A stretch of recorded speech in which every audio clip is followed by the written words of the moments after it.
ইয়া রাসূলুল্লাহ ইয়া হাবিবাল্লাহ, ও আল্লাহর রাসূল, ওই যে আপনি তারপরে দেখেছেন যে লোকটি চিত হয়ে শুয়ে রয়েছে, আর অপর একটি লোক একখানা ভারী পাথর দিয়ে তার মাথার মধ্যে আঘাত করে তার মাথা চূর্ণ বিচূর্ণ করে দেওয়া হচ্ছে।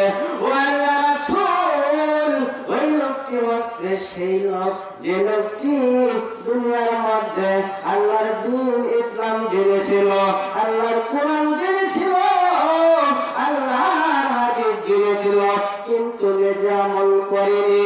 ও আল্লাহর রাসূল, ওই লোকটি হচ্ছে সেই লোক যে লোকটি আল্লাহর দ্বীনকে জেনে, আল্লাহর ইসলামকে জেনে, আল্লাহর কোরআনকে জেনে, আল্লাহর হাদিসকে জেনে অপরকে জানিয়ে দেয়নি। ওই লোকটি হচ্ছে সেই লোক যে লোকটিকে ভাবে শাস্তি দেওয়া আছে। সম্মানিত উপস্থিতি, শুধু তাই নয়, আল্লাহ রাসূল সাল্লাল্লাহু আলাইহি ওয়াসাল্লাম বললেন, খায়রুকুম মান তাআল্লামাল কুরআনা ওয়া আল্লামা। ও আমার উম্মতরা, আল্লাহর নিকটে ওই ব্যক্তি সবচেয়ে উত্তম যে ব্যক্তি নিজে কোরআন শিক্ষা করে এবং অন্যকে শিক্ষা দেয়। সম্মানিত উপস্থিতি, ইসলাম জানে, ইসলাম জেনে এবং নিজে আমল করে এবং অন্যকে শিক্ষা দেওয়া, ওই ব্যক্তি হচ্ছে আল্লাহর নিকটে সবচেয়ে উত্তম ব্যক্তি। শুধু তাই নয়, সম্মানিত উপস্থিতি, সঙ্গীতাই বললেন, ইয়া রাসূলুল্লাহ ইয়া হাবিবাল্লাহ, ও আল্লাহর রাসূল, ওই যে তারপরে আপনি দেখেছেন একটি গর্ত, মুখটি হচ্ছে সংকীর্ণ, ভেতরটুকু হচ্ছে প্রশস্ত, সেই গর্তের মধ্যে দাও দাও করে আগুন জ্বলতেছে। এইভাবে যে লোকগুলোকে শাস্তি দেওয়া হচ্ছে, ওই লোকগুলি হচ্ছে ওই লোক যে লোকগুলি দুনিয়ার মধ্যে জিনায় লিপ্ত ছিল এবং দুনিয়ার মধ্যে অসৎ কাজে লিপ্ত ছিল, খারাপ কাজে লিপ্ত ছিল। এই জন্য ওই লোকগুলি এভাবে গর্তের মধ্যে আল্লাহ তাদেরকে এভাবে শাস্তি দিচ্ছে।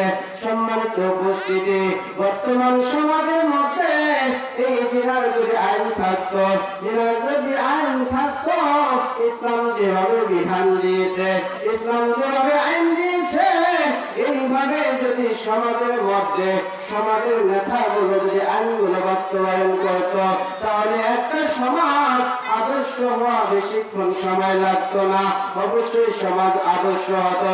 সম্মানিত উপস্থিতি, আমরা সংক্ষিপ্ত সময় সংক্ষিপ্ত করার চেষ্টা করতেছি।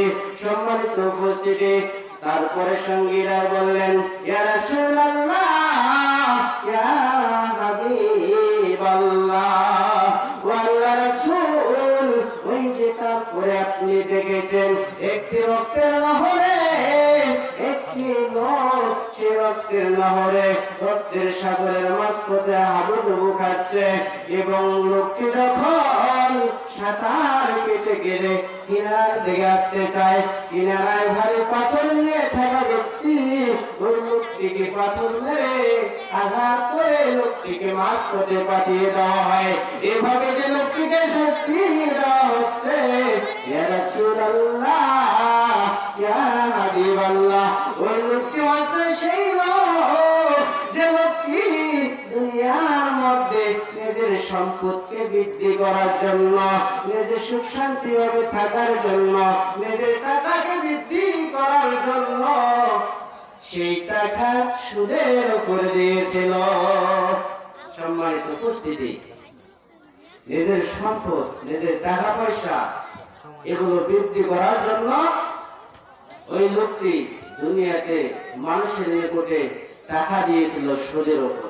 সম্মানিত উপস্থিতি, কি আর বলি, মানুষ সম্পদকে বৃদ্ধি করার জন্য সুদের উপর টাকা দেয়।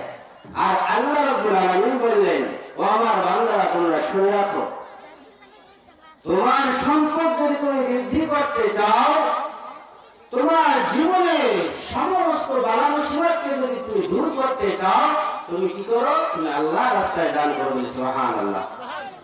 সম্মানিত উপস্থিতি, তাহলে নিজের সম্পদকে বৃদ্ধি করার জন্য, নিজের জীবনকে মৃত্যুর আগ পর্যন্ত পরিচালনা সঠিকভাবে করার জন্য, সমস্ত বালা মুসিবত থেকে হেফাজত থাকার জন্য যে ব্যক্তি দান করবে, আল্লাহ বললেন ওই ব্যক্তি সব সমস্যা থেকে হেফাজতে থাকবে। সুবহানাল্লাহ। সম্মানিত উপস্থিতি, শুধু তাই নয়, ওই ব্যক্তি যদি সুদের উপরে টাকা দেয়, আল্লাহ রাব্বুল আলামিন বললেন সুদের পাপ হচ্ছে তাহাত্তুতি, তার নিম্ন পাপ হচ্ছে মায়ের সঙ্গে জেনা করা, আর সবচেয়ে বড় পাপ হচ্ছে আল্লাহর সঙ্গে যুদ্ধ করা। সম্মানিত উপস্থিতি, আল্লাহর সঙ্গে যুদ্ধ করে, আল্লাহর সঙ্গে যুদ্ধ করে কেউ কি লাভবান হতে পারবে? তাই সম্মানিত উপস্থিতি, সময় কম, অধিক গেলাম না। তাই আসুন নিজের সম্পদকে ঠিক রাখার জন্য, নিজে হেফাজত হিসাবে থাকার জন্য, সঠিকভাবে থাকার জন্য, দুনিয়া এবং আখিরাতের বালা মুসিবত থেকে হেফাজতে থাকার জন্য আমরা আল্লাহ রাস্তায় বেশি বেশি করে দান করব। আল্লাহ রাসূল সাল্লাল্লাহু আলাইহি সাল্লাম বললেন ওই ব্যক্তি সবচেয়ে ধনী হতে পারবে, ওই ব্যক্তি সবচেয়ে হেফাজতে থাকতে পারবে যে ব্যক্তি আল্লাহ রাস্তায় দান করবে। সুবহানাল্লাহ। সম্মানিত উপস্থিতি, তাই আসুন আমরা আল্লাহ এবং আল্লাহ রাসূলের আইন অনুযায়ী, ইসলাম অনুযায়ী নিজের জীবনকে পরিচালনা করার চেষ্টা করব। আল্লাহ সবাইকে তৌফিক দান করুক। সকলে বলি আমিন।